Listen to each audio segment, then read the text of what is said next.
दोस्तों कई केस हमारे पास ऐसे आते हैं कि जिनको हमें ऑल्टरनेट ढूंढने में टाइम लग जाता है। ठीक है, जैसे ही हमारा कल का केस था जहां पे गीजर स्पार्क दे रहा था। तो ये गीजर स्पार्क देने के पीछे क्या क्या वजह हुआ, कितने सालों के बाद हुआ, तो ये सारे डिटेल में दे दूंगा। और क्या कॉज था पूरा डिस्कस करेंगे इस पे। ये एक वो केस हमारे पास है जिस स्टडी के बाद बहुत सारे भाइयों को फायदा होगा, चाहे वो इलेक्ट्रिशियन भाई हमारे हैं, प्लम्बर्स हैं या घर वाले हैं। तो तीनों कैटेगरी को इसमें से फायदा मिल जाएगा बहुत ज्यादा, क्योंकि काम करने के टाइम पे ही हमें पता चलना चाहिए कि हमें काम किस तरीके से कर सकता है। अगर हम काम हल्की सी ओट पटांगे करेंगे तो आने वाले टाइम पे हमें भुगतना होगा इस चीज का। तो ये केस स्टडी है डिपेंडेंट रियलिटी। ये इसकी कुछ कॉल रिकॉर्डिंग्स भी मेरे पास है, मैं वो भी बीच बीच में इसमें डाल दूंगा वीडियोस के अंदर, तो आप वो पूरा देख लीजिएगा। मैं जो बात कर रहा हूं मैं विद एविडेंस बात कर रहा हूं। तो ये फॉर एग्जांपल हमने लिया 50 लीटर का गीजर, 50 लीटर का गीजर, समझ लो मेरी बात को। हमने यहां पे क्या किया है कि ये है इसका इनपुट, यहां से इसमें ये फीमेल है, मेल है और ये अर्थ है। ठीक है, अब आप लोग बोलोगे फीमेल मेल क्या बोला आज इसने इलेक्ट्रिशियन में। Female male means neutral, fuse और अर्थ, तीनों चीजों पे बिजली हमारी चल रही है। ठीक है, और अर्थ, बहुत सारे लोगों ने कहा कि अर्थिंग है, अर्थिंग है, अर्थिंग है।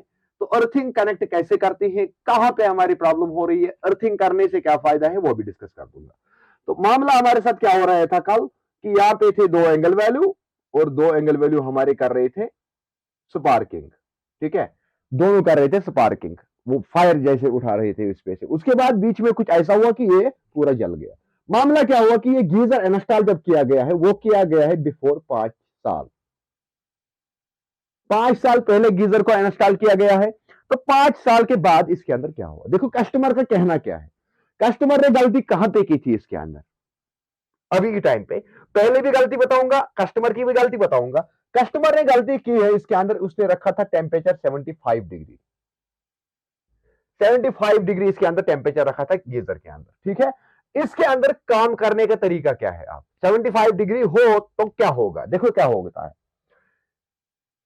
इस गीजर के अंदर तीन चीज होती है, एक होता है एलिमेंट, दूसरा होता है गीजर के अंदर कंसील जो होता है, एलिमेंट होता है हीटर, और उसके साथ में होता है इसको थर्मल। जैसे हमारे फीवर होते हैं बॉडी का टेम्परेचर नापने के लिए हमें क्या लेना पड़ता है, थर्मामीटर। तो वही थर्मामीटर इसके अंदर होता है एक।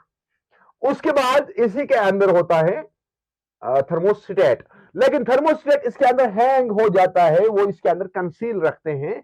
लेकिन असली थर्मोस्टेट का काम हम एक्सपोजर भी कर सकते हैं। थर्मल का काम मेन चीज है गीजर के अंदर। थर्मल क्या काम करता है गीजर के अंदर, हमें वो अंदर का टेम्परेचर को नापता है, वो इंडिकेशन देता है थर्मोस्टेट को, तो थर्मोस्टेट उसी बेस पे कट करता है, एक इंडिकेटर पे डिपेंड करता है, सेंसर बुनियाद पे।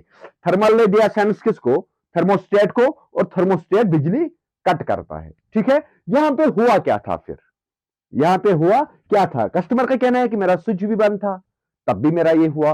तो केस क्या था असल में, जब हमने 75 डिग्री यहां पे बिजली रखा, हीट रखा, तो 75 डिग्री पे इसको क्या हो रहा है कि ज्यादा लोड पड़ रहा है, किसको, थर्मल को। और थर्मल कब इंडिकेट करेगा, 75 डिग्री पे करेगा ये इसको, थर्मोस्टेट को, थर्मोस्टेट को करेगा ये, थर्मोस्टेट को ये इंडिकेट करेगा, और थर्मोस्टेट कट करेगा, कट करेगा 75 डिग्री पे। समझ रहे मेरी बात को बड़े ध्यान से। 75 एंड है इसके अंदर, उसके बाद इसकी कोई थिकनेस नहीं होती है, ये इस तरीके से चिपकता है, उठता है। ओवरहीट हो जाता है ना, ओवरहीट होने के बाद ये उठ जाता है। तो कहीं कहीं क्या होता है कि ये जो इस पे डॉट डाला हुआ है कलाई का, जो पकड़ता है एक दूसरे को ऐसे, इसके अंदर थर्मोस्टेट जो काम करता है हमारा, सेम वही काम हमारा ये स्विच भी करता है, यही काम हमारा स्विच भी करता है, ऐसे ही ऑन ऑफ। मैं कोशिश करूंगा यहां पे आप लोगों को 3D शेप में भी दिखाने की।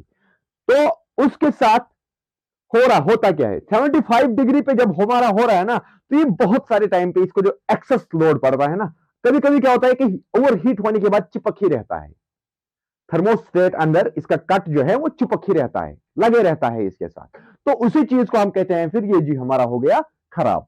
ठीक है, उसके बाद क्या कर रहा है कि थर्मल इंडिकेट देता है, थर्मल हमारा अपना काम करता रहता है कि इंडिकेटर देता है हमारा इतना सिटिंग तक ये कट करना है अब, लेकिन वो वहां से उठ नहीं पाता है। क्यों? वो चिपक जाता है एक दूसरे के साथ, प्रॉपर मेल्ट हो जाता है अंदर थर्मोस्टेट। तो वो प्रॉब्लम हो रहा है। तो उस सूरत में क्या होता है कि ये जो एलिमेंट होता है, एलिमेंट जाता है कंटिन्यू। एलिमेंट कंटिन्यू जाने से क्या प्रॉब्लम है? ये ओवर स्टीम हो जाता है, एक्सेस अंदर गर्म पानी हो जाता है, गर्म पानी हो जाता है। लेकिन अब यहां पे प्रॉब्लम क्या हुई थी? कल जब जब कस्टमर सुबह उठा तो गीजर कर रहा था आवाज। आवाज किस चीज का कर रहा था? यानी कि अगर आपके गीजर आवाज कर रहा है अंदर से, तो वहां से आप लोगों को यह ध्यान रखना होगा। गीजर जो आवाज कर रहा था, आवाज करने का मेन मकसद यह है कि इसको थर्मोस्टेट फेल हुआ है, उसके बाद हमें अंदर गर्म पानी एक्सट्रीम लेवल की साइड जा रहा है। जब गर्म पानी एक्सट्रीम लेवल की साइड जाएगा, जो केबल यहां से लेकर के यहां तक होती है, जो केबल गीजर से लेकर के यहां तक लगी हुई होती है, तो ये ऑब्वियसली ये मेल्ट हो जाएगा, ओवर हीट हो जाएगा। जितना आगे लोड पड़ेगा ना, एक्सट्रीम हद से ज्यादा लोड पड़ा सामने, तो ये हीट होना तय है। इसके ऊपर क्या होती है? अगर मानो इसके अंदर से कापर की हमने वायर दी है, कापर वायर के ऊपर इंसुलेट होता है प्लास्टिक का, तो वो प्लास्टिक मेल्ट होता है आहिस्ता आहिस्ता, तो वो चीज हो जाता है। और इसी सूरत में क्या हो रहा है कि ये स्विच जो है, ये भी यहां पे ओवर हीट हो रहा है। ओवर हीट होने के बाद स्विच हमने ऑन रखा है, तो ये सेम वही कट जो इसका है वो मेल्ट हो जाता है, चिपे रहता है एक दूसरे के साथ। चिपकने से क्या होता है इन दोनों को कि कस्टमर क्या कर रहे हैं इस सूरत में, ये स्विच बंद किया अपने हिसाब से। लो जी, मैंने स्विच बंद किया गीजर का, बिजली है ही नहीं तो चला गया, ठीक है। बिजली के ना होने के बाद इसने ये चलाया, लेकिन बिजली अवेलेबल नहीं है, इसने स्विच बंद किया, इसको लगा कि शायद मैंने गीजर बिजली काटा। उसके बाद होता क्या है कि 2 घंटे 3 घंटे के बाद उस सूरत में बिजली आ रही है, बिजली आ रही है, लेकिन काम कहां से गेम हो रही है स्टार्ट? यहां पे ये मेल्ट हुई होती है। तो उसके बाद जब बिजली आ रही है तो डायरेक्ट करंट जाता है गीजर के अंदर फिर से, लेकिन ये जो इसकी थिकनेस होती है, ये जो इंसुलेशन इस वायर की होती है, ये ऑलरेडी मेल्ट हो जाते हैं। तो मेल्ट होने के बाद इसको क्या हो रहा है कि ये शॉर्ट सर्किट कर रहा है। शॉर्ट सर्किट कैसे, कहां से पकड़ता है? यहां से स्विच ऑफ है, नजर में तो दिखता है स्विच ऑफ है, लेकिन स्विच ऑफ नहीं होता है, वो अंदर से फेल है। तो स्विच फेल होने के बाद बिजली सीधा चले जाते हैं गीजर के अंदर, लेकिन इसकी जो वायरिंग थी ये भी मेल्ट हो चुकी थी। तो इसने क्या किया? इसने पकड़ा शॉर्ट सर्किट, इसने पकड़ा शॉर्ट। वहां पे शॉर्ट सर्किट पकड़ने से क्या हो रहा है कि ये गीजर की बॉडी जो है ये पूरा हीट हो रहा है। तो उसके बाद भी यहां पे ये करंट फिर क्या था? उस सूरत में क्या होता है हमारे पास नॉर्मली केसों में क्या हो रहा है कि यहां पे जो एमसीबी लगा के होते हैं हमारे पास, तो एमसीबी हो जाती है कट। लेकिन यहां पे क्या हुआ कि जब ये शॉर्ट सर्किट हुआ, इसने हीट पकड़ा, हीट पकड़ने के बाद एमसीबी कट हुई हमारी, ठीक है, एमसीबी कट हुई। लेकिन यहां पे एक मसला और था जो आप लोगों को अब समझना है। मसला क्या था? जब ये गीजर ने हीट पकड़ा, ये गीजर इंस्टॉल कब किया था इसने? 5 साल पहले। लेकिन गीजर के पीछे होते हैं 4 बोल्ट होते हैं। हम जब बिजली वाले हमारे आते हैं, इलेक्ट्रिशियंस आते हैं, वो कहते हैं कि आप लोग फिटिंग करके रखो, हम जी बाद में अपना काम खुद देखेंगे। वो लोग प्रोफेशनलिज्म को फॉलो नहीं कर रही है उस टाइम पे। प्रोफेशनली का तरीका यह है कि प्लम्बर के सामने काम करना है, प्लम्बर के सामने और सेफ्टी के साथ। अगर ये गीजर की डेप्थ जो हमारी है वेडक, तो ये हमें रखना है। फॉर एग्जांपल अगर ये 18 इंची की है, तो हमें 24 इंची दूर हमें बिजली लाइन उतारनी है। तो बिजली वाले क्या कर रहे हैं? बिजली वाले ने क्या किया? इधर यहाँ पे बिजली वाले ने बिजली उतारी है, ठीक है। यहाँ पे कई क्या कर रहे हैं कि ऐसे टर्न करके लाते हैं, यहाँ पे लो जी दिया यहाँ पे। लेकिन इसके पीछे गीजर के, यहाँ पे हमें गीजर इंस्टॉल करना होता है, उसके पीछे मुड़ाते हैं। तो यही केस यहां पे भी हुआ था। तो 5 साल पहले जब हमने ड्रिल किया था, वहां पे जिस प्लम्बर ने ड्रिल किया था, काम हमारा नहीं है, जिस प्लम्बर ने ड्रिल किया था, उसका ड्रिल चला गया था दीवार के अंदर बिजली वायर के साथ। लेकिन हल्की फुल्की थिकनेस थी वहां पे इंसुलेशन के साथ। तो इंसुलेशन के साथ जब यहां पे ये करंट जब हुआ इसके पार, तो इसकी गीजर की बॉडी एक्सट्रीम हीट हुई। तो हीट होने के बाद क्या हुआ कि वो जो अंदर, यहां पे इस बिजली के अंदर इस तार के साथ जो हमारा बोल्ट था, तो ये जब हीट हुआ तो ये जो अंदर इसकी इंसुलेशन होती है तार की, तो वो पिघल गई। तो पिघलने के बाद क्या हुआ कि करंट किस पे आया, सीधा आया गीजर के साथ करंट। तब भी हमारे क्या होता है कि ये कनेक्शन था डिस्कनेक्ट, फिर बिजली यहां तक ही आती। ठीक है, तो बहुत सारे केसों में हमारे पास क्या होता है, आगे फिर प्लम्बर गलती करता है। देखो क्या गलती होती है प्लम्बर की वहां पे। बहुत सारे केसों में हम क्या करते हैं कि यह स्टोरेज टैंक, जिसको आजकल ये लोग कहते हैं 2 in 1 फिटिंग, क्या कहते हैं, 2 in 1 फिटिंग। ये स्टोरेज टैंक है मकान के ऊपर, नीचे हमने क्या किया है कि मोटर रखा है, या मोटर रखा है या डायरेक्ट लाइन है। हम उठाते हैं इसी लाइन से, यहां से लगाते भी हैं और उतारते भी हैं इसी पाइप से यहां पे। ठीक है, तो यहां पे हम लगाते हैं एनआरवी। एनआरवी, तो एनआरवी लगाने से क्या होता है हमारे पास कि ये अर्थ प्रॉपर जाते हैं टैंकी के साथ। अर्थिंग, जमीन का जो करंट होता है वो सीधे चला जाता है टैंकी के साथ, टैंकी से ही पानी आएगा ना गीजर के अंदर, तो ये अर्थिंग इसमें रहेगा ही रहेगा। बहुत सारे केसों में क्या होता है कि जीआई की फिटिंग रहती है, तो हम आपस में चिपक के रखते हैं सारे पाइपें। तो अगर आपको ग्राउंड से जो पाइप आपको सप्लाई लेनी है ऊपर, कम से कम वो अंदर वाली फिटिंग के साथ टच नहीं करना है। बहुत सारे केसों में ऐसा होता है हमारे साथ। तो यहाँ पे अर्थिंग जो थी, ये वाला पॉइंट जो टॉप का है, अर्थिंग यहाँ पे थी ही नहीं करके। अर्थिंग करने से क्या होता कि अगर गीजर के अंदर अर्थ हो जाता, लेकिन तब अगर ये कनेक्शन हमारा कंटिन्यू होता, ये कनेक्शन कट था, यानी कि वहां पे हमारा अर्थिंग काम नहीं करता। तो अर्थिंग कहां से आ रही थी, यहाँ पे ये जो पानी होती है एंगल वैल्यूज के अंदर, इस सूरत में ये शेप में काम हो जाता है बहुत सारे केसों में, इसलिए यहाँ पे अर्थिंग होके ये स्पार्कल्स हो रही है। तो अब इसका संविधान, इसका ऑल्टरनेट क्या है, ये सब पढ़ाने का, ये सब समझाने का मेरा एक ही मोटिव है, वो है ये चीज कि गलती हमारी कहां पे हो रही है। गलती करता है घर वाला तब जब इसको स्ट्रक्चर रेडी करना होता है। स्ट्रक्चर रेडी करने के टाइम में प्लम्बर को हमें लास्ट में पड़ता है याद, प्लम्बर। अगर देखेंगे प्लम्बर सबसे ज्यादा अहम और सबसे ज्यादा वैल्यूबल एक पर्सन है इस प्रोफेशन में, कंस्ट्रक्शन के लाइन में सबसे अहम पॉइंट जो है वो प्लम्बर का है। लेकिन करना क्या होता है कि हम एक कॉमन घर वाले की अगर हम बात करेंगे, एक कॉमन घर वाला प्लम्बर को अलग से लेता है अपनी मर्जी से, बिजली वाले को अलग से लेता है, तेल वाले को अलग से लेता है, प्रेशर वाले को अलग से लेता है, इसलिए आते हैं काम को गांठ, इसलिए हो जाती है काम खराब। ये चीजें होता है फिर।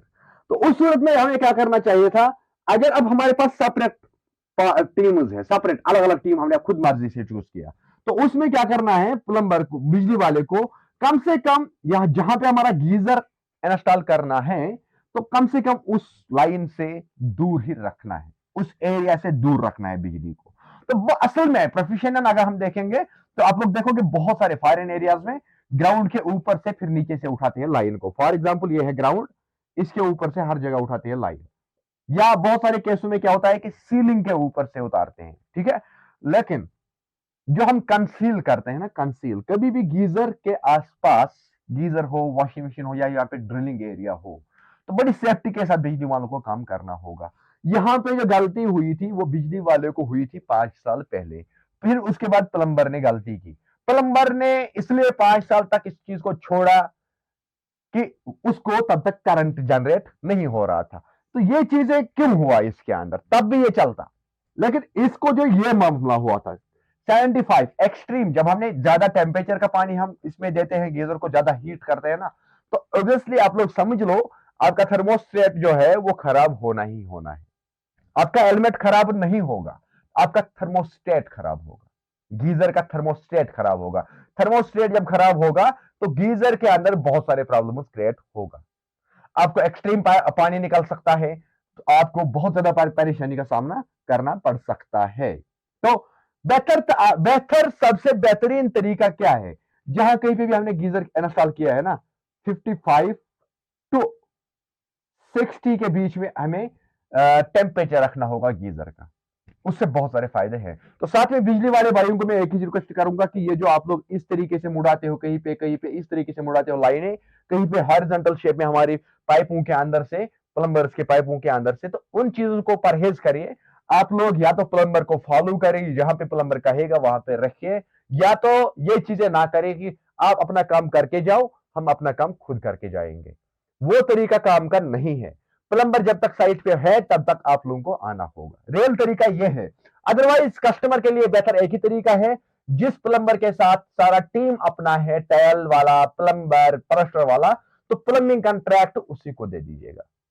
ये जो अलग अलग हम लाते हैं ना, एक साइड से बिजली वाला, प्लम्बर अलग, टायर वाला अलग, तो उस सूरत में काम खराब हो जाता है कस्टमर का। अगर आप एक कस्टमर हैं तो आप ये चीज ध्यान में रखो कि जिसके पास प्रॉपर प्रोफेशनल टीम है उसको अपना कॉन्ट्रैक्ट दो, उसके बाद आप देखो काम का बहुत ज्यादा फायदा मिल जाएगा और काम भी सही होगा। लेकिन वो कॉन्ट्रैक्टर सही होगा, होना चाहिए, प्रोफेशनल होना चाहिए, उसके बाद आपको फायदा मिल जाएगा। तो ये केस था कल का, जो स्पार्क का केस था। तो इसमें आप लोगों ने ये देखा, ये मैं जो ये स्टडी आप लोगों तक पहुंचा रहा हूं, ये स्टडी मैंने इस बुनियाद पे आप लोगों तक पहुंचाई क्योंकि जो कस्टमर था उसके साथ मेरा प्रॉपर कम्युनिकेशन रहा। तो वो कॉल रिकॉर्डिंग भी मेरे पास है, मैं नहीं चाहता हूं अभी आप लोगों को वो कॉल रिकॉर्डिंग सुनाना, क्योंकि हर एक इंसान को अपनी अपनी प्राइवेसी है। तो लेकिन रियलिटी यही है कि ये प्रॉब्लम हमारे साथ होता है। तो इन सारे चीजों में हमें बच के रहना होगा आगे, तब जाके ये इंसिडेंट हमें पेश नहीं होगा। बाकी मिलते हैं नेक्स्ट वीडियो में, तब तक दीजिएगा इजाजत। अल्लाह हाफिज।